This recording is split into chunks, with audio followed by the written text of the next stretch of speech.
Hi, I'm Mike Fertig, and I've been working with clients as a financial advisor for nearly 30 years.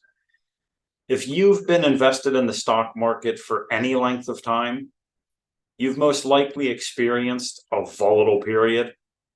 It can be a very stressful time, and you might find yourself thinking, can I just sit out for a while off on the sidelines and get back in after things start to look a little better, after the dust settles, so to speak?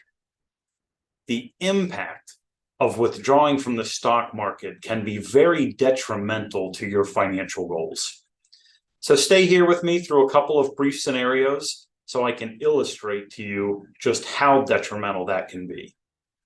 From January 1st, 1980 to June 30th of 2022, a hypothetical investment of $10,000 in the S&P 500 would have grown to just over $1 million had the money remained fully invested during that 42-year period. If you missed the 5 best days during that 42-year period, the same $10,000 would have grown to just over $655,000. If you missed the 10 best days, you would have had a balance of $472,000. Missed the 30 best days, you're left with only $171,000. Those numbers should be shocking. By missing a very limited number of the best days in the market, you cut your return drastically. The point of this is to understand that while markets can be volatile on the downside, they can be every bit as volatile on the upside.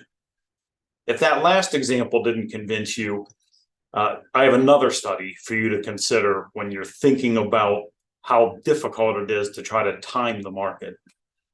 We're going to look at decades now, going back to the 1930s.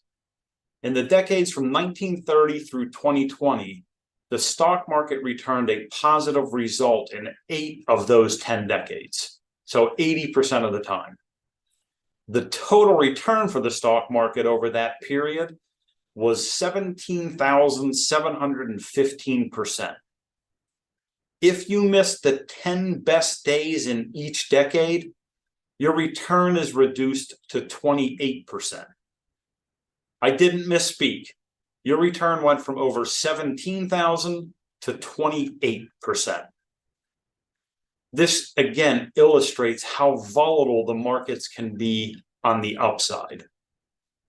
In conclusion, the US stock market has been resilient throughout its history.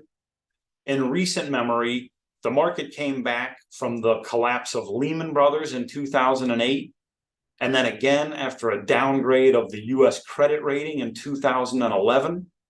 And of course, we all remember the onset of the global pandemic in 2020 that sent the markets reeling. There is a famous quote that goes something like, "Those who ignore history are bound to repeat it." We need to fight the very human tendency to react emotionally when it comes to our long-term investment portfolio.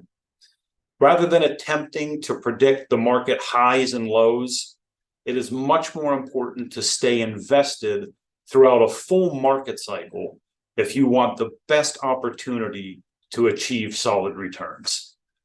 Thank you for tuning in to this episode of the Fragasso video blog.